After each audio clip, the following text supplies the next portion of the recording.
to the Zero Hallucinations show. As Sashank mentioned, this is our third episode. We've been getting good at it, so you're not our first guinea pig. So congrats a lot on your big Series C recently. Can you talk a bit about the raise? Like, were you trying to raise? Was this like sort of preemptive? And any notable things that you want to mention about the raise?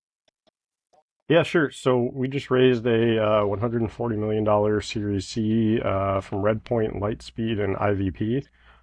You ask, is it preemptive? Were we trying to raise that kind of thing? We were planning to raise later this year. Probably after the summer. Everyone has that joke that all the VCs take the whole summer off and stuff anyway. So it's a bad time to raise. But we decided to pull it up. We had a really, really good Q1. Spent some time at the RSA conference and chatted with some investors then, just getting ahead of it, and decided to pull the whole thing forward, just to help us be more aggressive through the whole rest of the year earlier instead of having to wait. So it came together quick. Yeah. You raise a Series C, which we've been talking on this podcast, like in cyber, you see the exits typically happening between like say 200 to $600 million, and you sort of congrats on becoming a new unicorn, right? So it's sort of you're now in the rarefied air. Just curious, like what are your thoughts on sort of being there, and just like what are the expectations from maybe yourself as well as the investors when you're doing this pretty huge round at a pretty high valuation?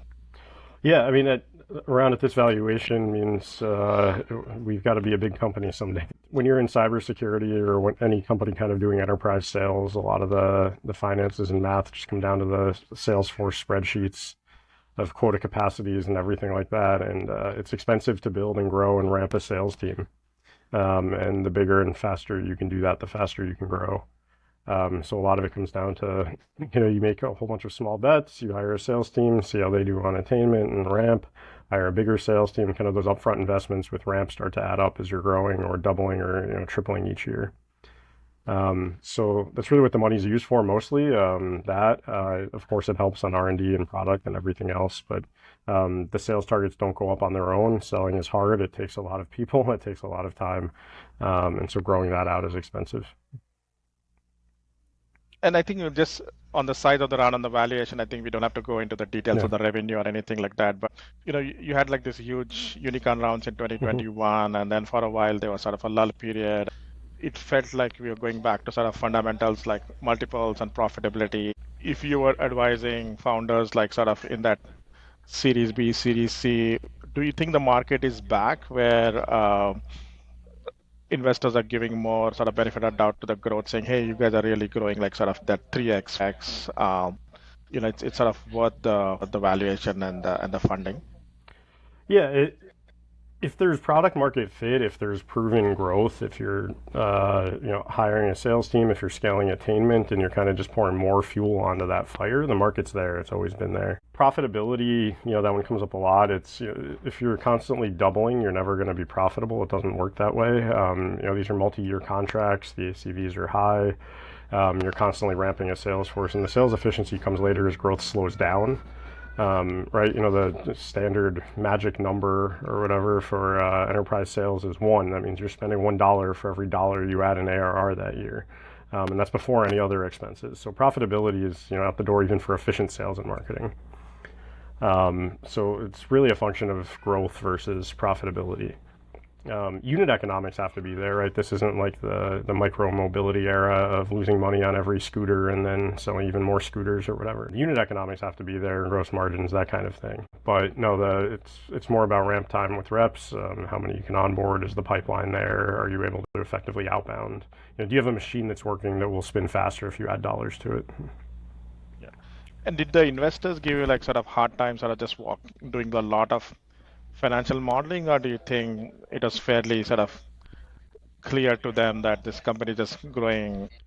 They get into it. I mean, yeah, it's they always do that though, beyond seed stage and stuff like that. Once you have a sales team, once you have revenue, but it's all basically the same models at that point. It's logos, renewals, churn, attainment across the team, that kind of thing.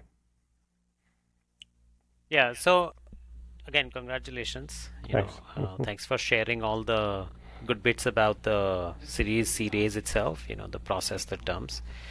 Before we go deeper into it, and we want to, of course, dig in a lot more there, just for the audience that may not know you well already, I'm going to take you back a little bit. Tell us a bit of your origin story, right? Sure. This is like series C means you're way further along.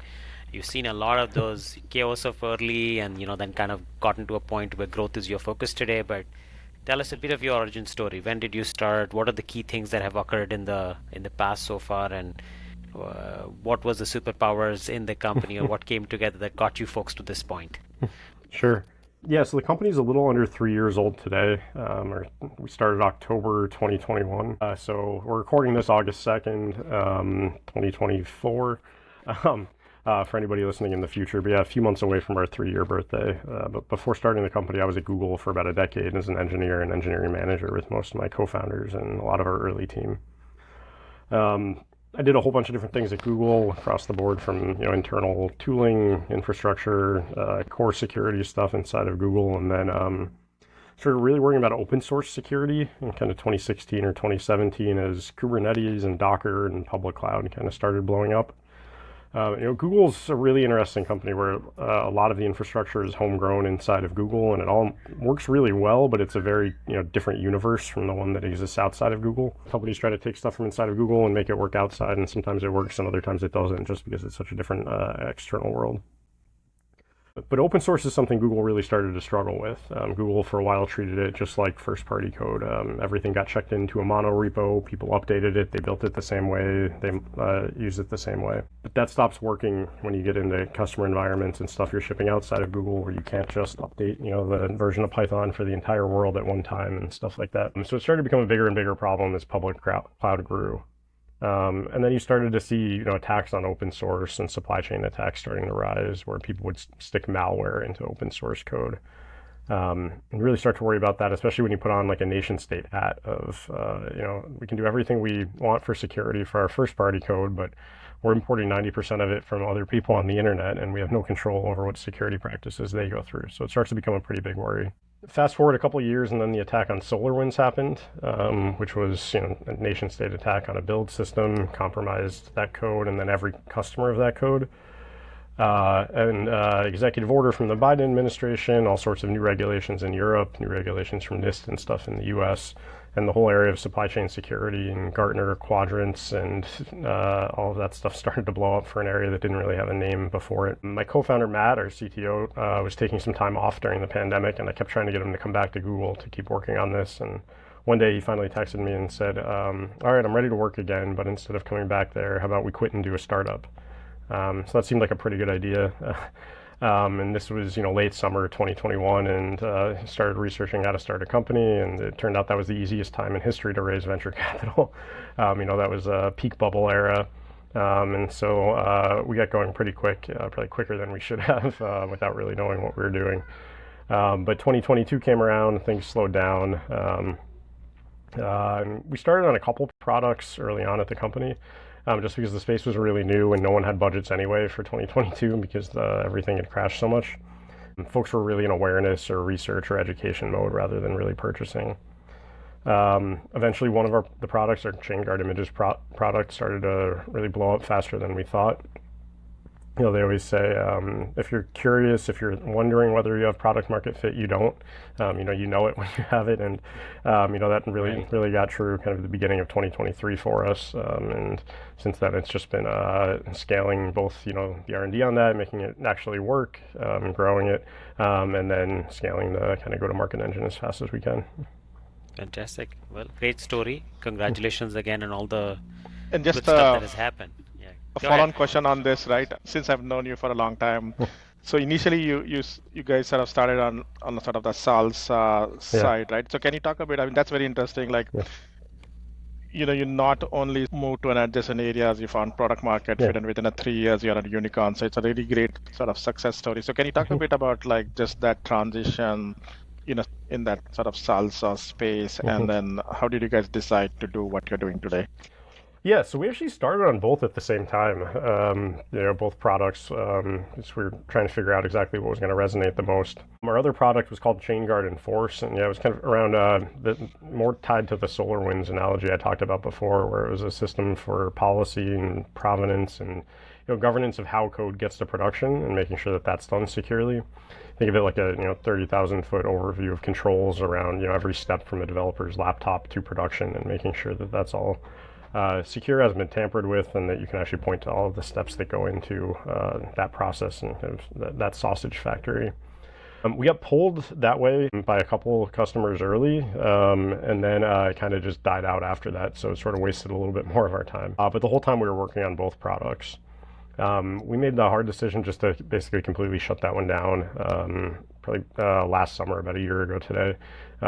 Churned a bunch of revenue, but just to focus on the demand we were getting on our other product, ChainGuard images. Very interesting.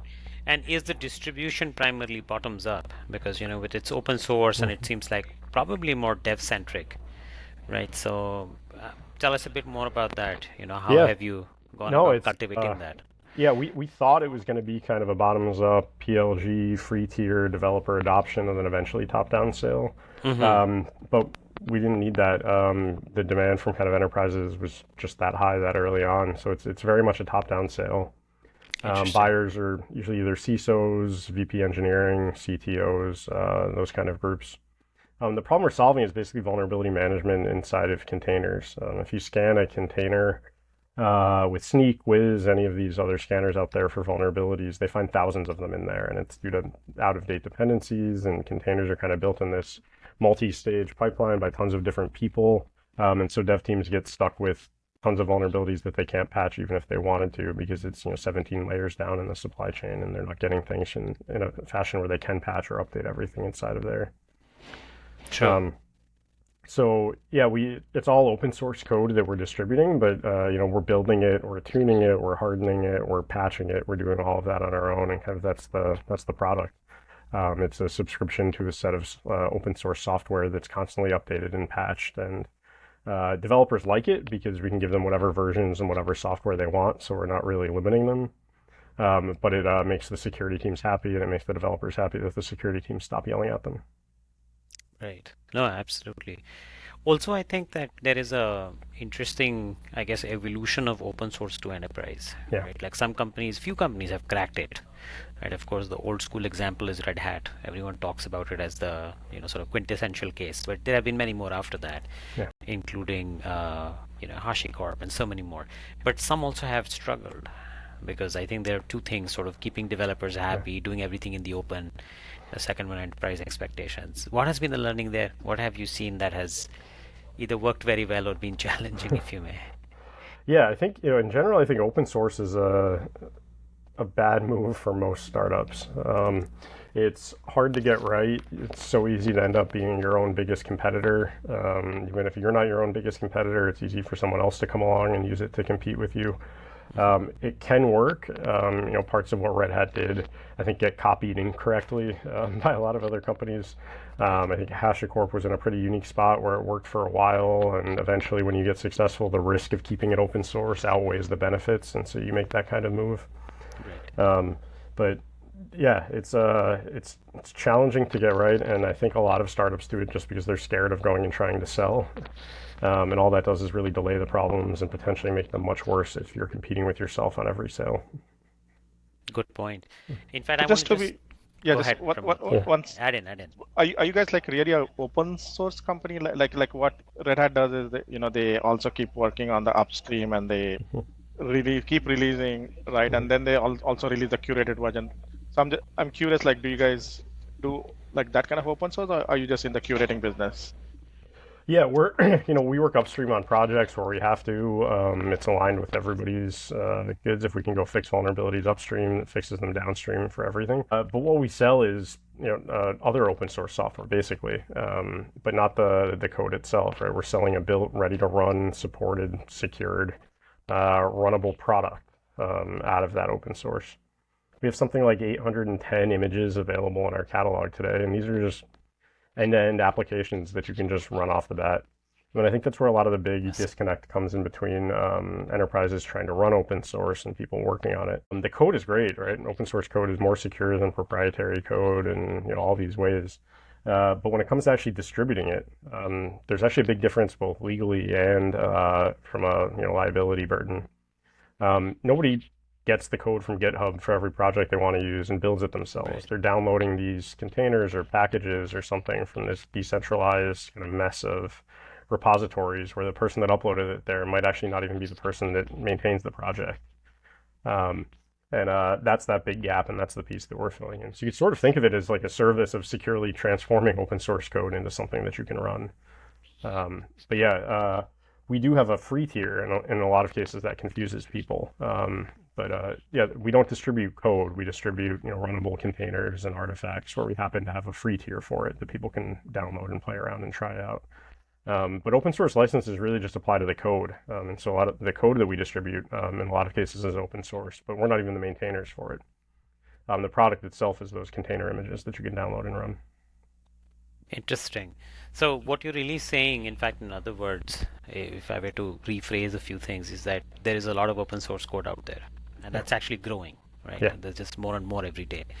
And not every enterprise, which definitely wants to get its hands on it because it accelerates their own story, is able to do it on their own, right? They're kind of struggling. They get it from wherever they can, and then they suffer under all the classic sort of not only vulnerabilities but manageability, making sure you have the right versions, making sure the downstream impact isn't malicious or negative. And you are sort of bringing sanity there. You're in a way sort of providing that good clean packaging, good clean sort of distribution that they can rely on, right? Yeah, we call it the safe source for open source, and yeah, that's really what we try to do. We try to do it as securely as possible, so all that salsa stuff from earlier, we harden our build systems as much as possible, and then automation around updating things and patching vulnerabilities, so teams inside of all of these companies don't have to. Very cool. Who's competition for you, by the way? There's not, like, the biggest competition out there is really just teams inside of every single company that are stuck dealing with this themselves. And it's, in most cases, it's build versus buy. And thankfully, in a lot of other areas, engineers hate getting replaced by a tool or product. But this is work that most engineering teams hate doing. Nobody likes sitting there and updating dependencies and reading NVD results and patching stuff like this. So it's taking work off of their plate. And because most companies are using the same open source roughly at the end of the day, you can just kind of benefit from normal economies of scale. True. Good point. Yeah. Sorry, Pramod, you were going to go. You had a question perhaps in your mind. I think my question is like, you guys are sort of changing the stack and paradigm a bit, right? Like, traditionally you would scan your containers through a sneak or someone, and then you just go and like manually patch it, right? So you have a different paradigm saying, hey, just don't do the whole thing, get brand new sort of clean images, right? How's that working like with people? That's one question. The second part of the question is like, I think one of the challenges has always been sort of dependency and like where are these files connected and all of that stuff. And how do you actually work? Do you work with the scanner companies at all, like Sneak and Endor, or is this like fully sort of complementary to them? Yeah, so we're complementary to all of those scanners. We partner with them. A lot of the work that we do is, like you mentioned, it's patching things, it's updating things, it's trimming things out if stuff is in there that doesn't need to be. It just adds noise. But a lot of it too is just correcting bad data that makes its way into the vulnerability database and the vulnerability ecosystem. And so we partner with all of those scanners because those feeds are terrible, and we kind of give them, when a scanner cracks open one of our images, they first right away find out that it comes from ChainGuard, and then they know how to use our vulnerability database to figure out what's actually in there. So we don't replace the scanners, we work with them. So if somebody takes one of our containers today that we built today, it doesn't have any vulnerabilities inside of it, but if they're running it for 6 months, vulnerabilities still accrue, and they still need those tools to tell them when they have to do an update. And we just happen to make those updates available as fast as we can. But yeah, by partnering with them, we can eliminate a lot of the noise where the vulnerability data is just wrong, managed by the NVD, or it's incorrect, or it's not applicable in some of these contexts. And so we can suppress a lot of that noise for teams. Otherwise, they'd have to be staring at spreadsheets themselves. Interesting. Yeah. And just one last question before I give it to you, Shashank. I think we touched a bit on the pricing, right? Like what is this, something like this worth? And then you mentioned how it's very similar to like some of the stuff that we also looking at on the AI side is like sort of replacing humans and laborers and sort of pricing the value more than that. Can you talk a bit about like how was the change and what did it take you to convince customers to pay such a huge ASP? Yeah, it's priced per image. So I mentioned we have something like 810 in there today. We're adding more pretty quickly. And it's a subscription for each year for access to each of those images that we have available in that catalog. The calculation is ROI based. It's if you're running the normal versions of these things that you find out there, your teams have to do a lot of work, and that's ongoing work that doesn't go away. So even companies that have built a lot of infrastructure to help here still have a huge ongoing tax of triaging these things, updating things, yelling at every dev team, taking away their time. It's ROI based basically. The more code you're using, the bigger your team is to have to keep it all updated. It's a lot of money, but engineers are a lot of money too if you're going to pay people to do this on your team. So yeah, I always joke that it's bad for our burn rate, but great for our ASPs, just because we're replacing other very expensive people. Yeah.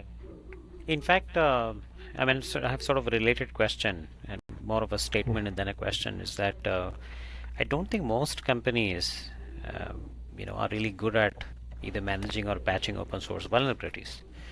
And as I think you started out, Dan, earlier in the beginning, like, when you go scan a container or scan open source code, you find these tens of thousands of them, right? And then you run into the classic case of how do I prioritize? Which one do I pick up, right? Yeah. The whole patching of those, upgrading them, rebuilding, distributing, and the works, right? Like, it's a lot of work. It's a lot of decision making, right? Yeah. It's an ongoing, it's never ending. So in a way, you are sort of having them outsource that to you. Yep. You just give them like the clean images on an ongoing basis. They're sort of subscribing to that, the stream of clean images. And so if they find anything that's not good anymore, well, get rid of it. Let's pick up the next one, right, or the next version. Do you run into issues around upgrade manageability, dependency, sort of hell and stuff like that? And how do you attend to that? Because sometimes that is also an issue, right? It's not like people don't want to patch their images. Sometimes they're just unable to because they're using some part of it that is just not letting them budge away from that old code. So yeah, there's no magic. It's hard. There's a lot of testing. There's a lot of automation we built.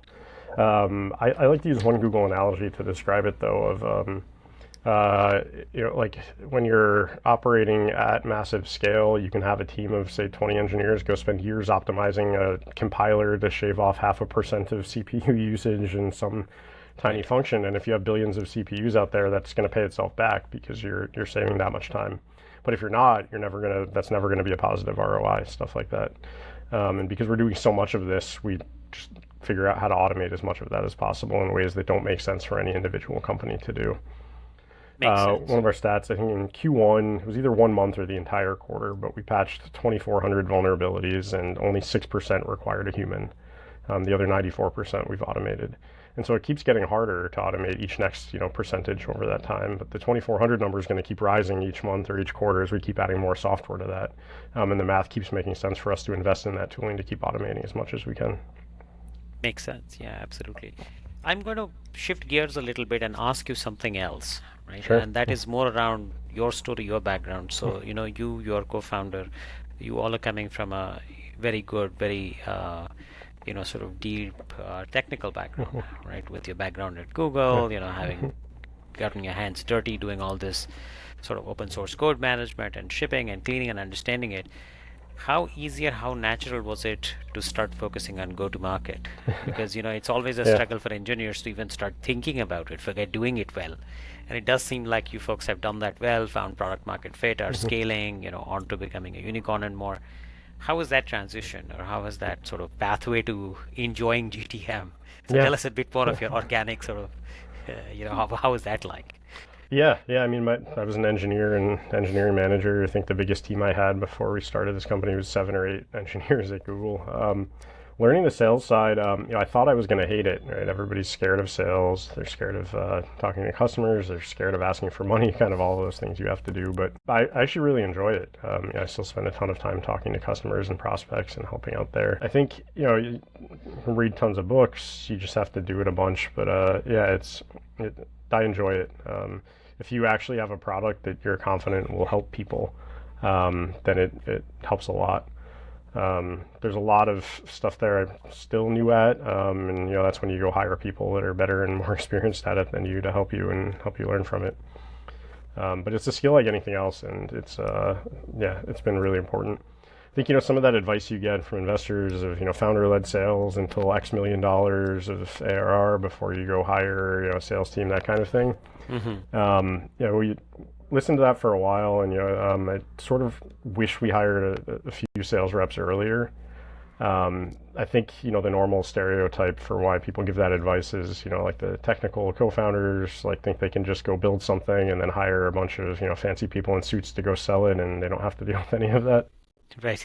But especially with enterprise sales, selling is a skill, and like knowing how to navigate procurement and making sure you're doing all the right steps along the way really does speed things up. And if you don't know how to do that part, and if you've never the mechanics of selling, I think is completely different from value selling and being involved in conversations and getting all of that feedback, which is still important.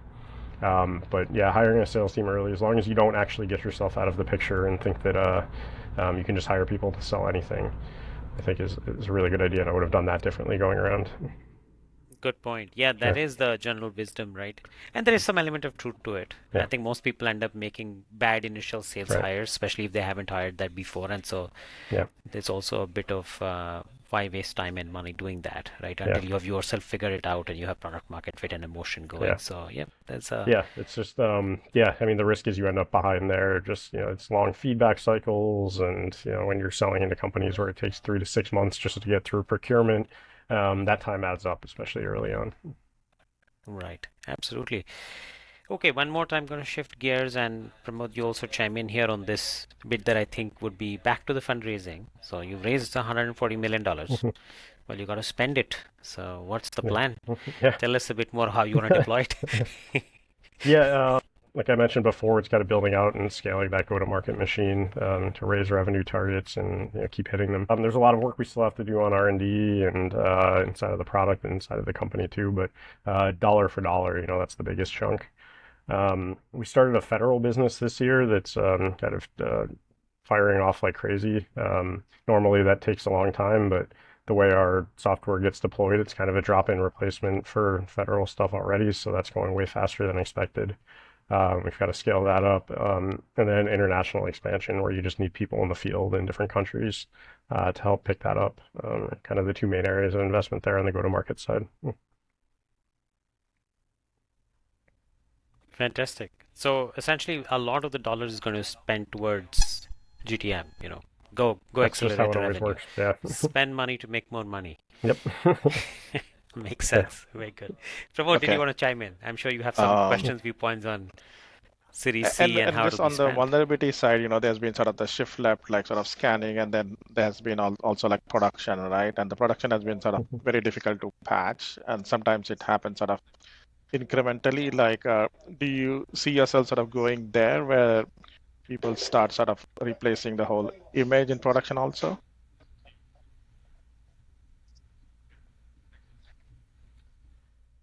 Yeah, I mean, we're pretty good on the executive team. We got a lot of that set up in between the Series B and the Series C.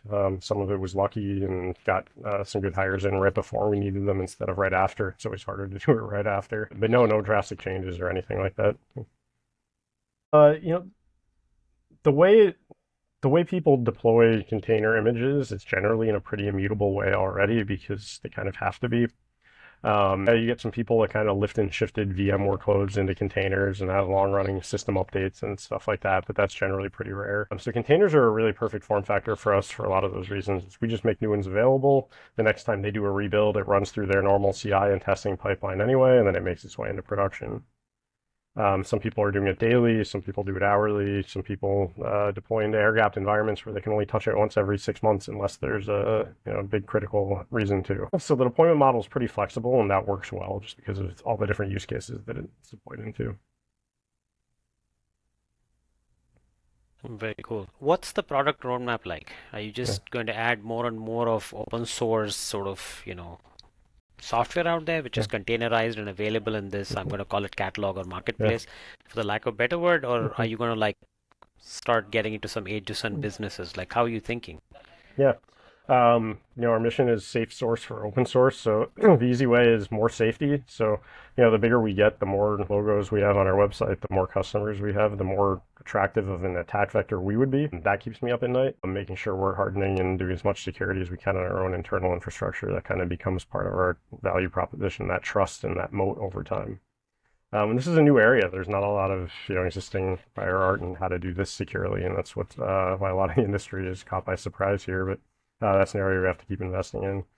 More sources. It's container images today, but that's only one way that people consume open source. There's language level packages, all sorts of other ways that people get it, and then just more open source to continue growing all of that. The 80-20 rule holds, but it's a long tail, and the more we add, the more valuable it all gets, that people can point their dev teams to us and get anything that they need. Right. I'm also kind of surmising here. So let's assume that you become all pervasive. You're everywhere. Every single cloud native company starts using, your platform and your images. Would that be a future where one would not need some of these scanners or runtime controls because you're already giving like clean stuff out there? Is that the sort of line of thought? I mean, if somebody was using only our stuff and they were deploying every hour or something like that, then maybe you can get away without it. But most people don't want to update things unless they need to. So even though we're rebuilding stuff constantly, you still want to be running these other tools just to make sure you've caught everything, just to tell you when there is something to update. Right. We have a company in health insurance that doesn't want to do an update during open enrollment unless they absolutely have to. These are always valid business reasons. We've learned from a couple other vendors not to push a global update on a Friday afternoon. There's always reasons that people don't want to be pulling things down every single minute or every single hour. So I don't think the scanners are going to go anywhere. Got it. So you see the future with both sort of existing side by side. Yeah. Absolutely. Talking about updates and of course causing havoc. I mean, that was too much in the news lately for the wrong reasons. But have you had any of those, or is that one of the things that you worry about? Something that you might ship that might break things and then have you guys all in the news for the wrong reasons? Yeah, it's sort of nice just because all we do is publish things on our website. We don't ever deploy them into customer environments. So it's kind of on them to grab and download and update, and all the old versions stay available and people can stay on them for as long as they need to. So we try to minimize, the impact that we can have just by publishing anything. We try to minimize any sensitive data we have. We try to minimize, the risk of any of the changes that we do. But yeah, updates do break things. That's just sort of the nature of open source. New features get added, old ones get removed. You kind of have to stay on this train of updating constantly. Otherwise, you kind of go back to the old world of updating once every 7 years and it taking a whole year to do the update because everything breaks at once. No, it's true.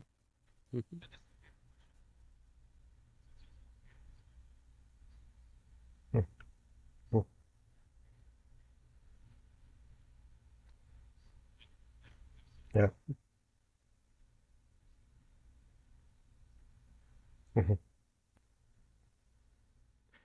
Yeah, we're playing around with a lot of the models. Sometimes we'll update a compiler and then a bunch of apps will break with, errors that weren't there before in the old versions of the compiler. And we send all those build logs through, one of the ChatGPT models and have it try to suggest fixes in the PR before the developer team comes back along and tries to figure out what broke, just to give them more context at the time they're going to make those changes. Another really good use case for it is around testing. A lot of developers are notorious for not writing lots of good tests. We try to run all the tests for projects that we can, but stuff still gets missed. And if you can find a quick start guide and a README of a GitHub repository, LLMs are really great for extracting all of that information of how to actually deploy something, get it up and running, and make sure it works, and turn that into a smoke test that then we can run every single time in more of a structured manner. So those are two of the big use cases we're getting out of it right now, but there's going to be a lot more. I said 6% required a human before. I'm sure at some point it's going to be beyond the levels of automation we can handwrite, and getting more help from LLMs will be useful. So Dan, you are a company that was born just post the pandemic, right? And then you've scaled very rapidly last 3 years. Yeah. Share a bit in terms of the company, how it's laid out. Is it all in one place? Are you guys also big on remote? What does your team look like? share some for the Yeah. audience. I'm sure they'd love to know. But yeah, we're about 160 people today, mostly in the U.S., but probably about 20 people outside of the U.S. in Canada, Europe, some of these other places. So we're heavily remote, no offices. I think our headquarters is still my co-founder Matt's house in Kirkland. At Google for a long time, it was a remote culture is sort of the way I describe it, but inside of offices. You had to be in an office, but they didn't really care which one, and teams were very distributed. So it was kind of the worst of both worlds, where it was remote, but with a commute. You had to commute every day to sit in an office and do video calls and send emails. And so when the pandemic happened, it was all pretty natural. You just got to skip the commute part, but nothing else really changed from your day to day. So it's been pretty natural for us to scale that way. It does get a little hard with growth, though. Just getting together in person every once in a while does really help. And we get the whole company together twice a year, and it's great. But then the very next month, you go add 20 or 30 more people that weren't there at the last one, and they have to wait 3 or 4 months until the next one. I think some of the big things that are important is, and I kind of took it for granted being at Google for so long, but being able to operate in a written environment. You can have meetings, you can have face-to-face conversations. That's all important, but nothing scales as well as written communication and emails and documents, and that's something that you do have to be careful for when you're hiring. Right. Is that your personal style as well? Because I feel like a lot of the founders' personal style becomes the initial company culture. Like if you're a more writing person with the more quick text messages, that's what everyone starts emulating. Yeah. It's every day I wish Slack didn't exist, but we're stuck with it.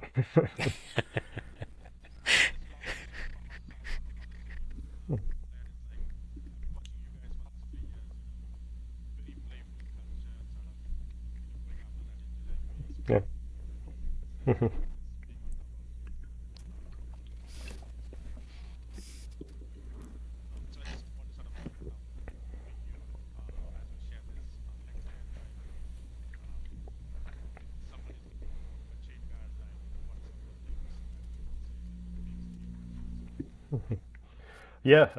Yeah, it's we're solving really hard problems that nobody's really tried before, right? A lot of people think it's crazy to try to build and secure all the open source out there, but I think we've got a shot at it. So if you like working on really hard, interesting problems like that with a great group of people that are willing to try something crazy, then it's a great environment. One of our core values is we do serious work, but we don't take ourselves too seriously. I think that's probably what you see that you're getting out there at the memes and all of that. But that helps kind of contrast and counteract, the boring, scary kind of world of cybersecurity. We both acknowledge it's serious work and we need to take it seriously, but it doesn't mean we have to be incredibly serious and not have fun ourselves. Excellent. What's your piece of advice for founders? Anybody starting out today? Okay. What should you tell them? This is your last 3 years of learning. It's hard. It's hard. Every company is completely different, and I always hate giving advice because it's so unique, and this is my first time figuring it all out. But be prepared to make a lot of mistakes and learn from them, and keep trying to get better every day. Fantastic. Where would people find more stuff about ChainGuard? If anybody wants to learn more. ChainGuard.dev, our website. Excellent. And are you guys on social as well? Any social venues where one should go and subscribe to your feed or watch out? Yeah, mostly on LinkedIn these days. I follow and promote over there. Just look me up on LinkedIn. Dan, and my last name is Lorenc. Excellent. Well, that's to the listeners. Go follow him. Looks like you guys have a bunch of memes as well, like Pramod. So.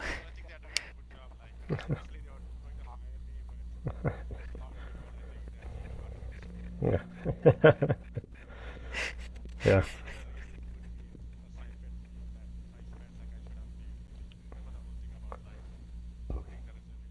Oh yeah. I love that one. Excellent. Yeah. I gotta go look for it. So now I have more to look for in terms of memes. So fantastic. Thanks for having me on today. Well, thank you. Thank you for joining us. I think really enjoyed this conversation. Lots of good stuff, great engineering background, interesting problem you guys are solving. So kudos to you. Congratulations. Good luck. Awesome. Yeah. Thank you. Have a good day. Same for you all. Bye.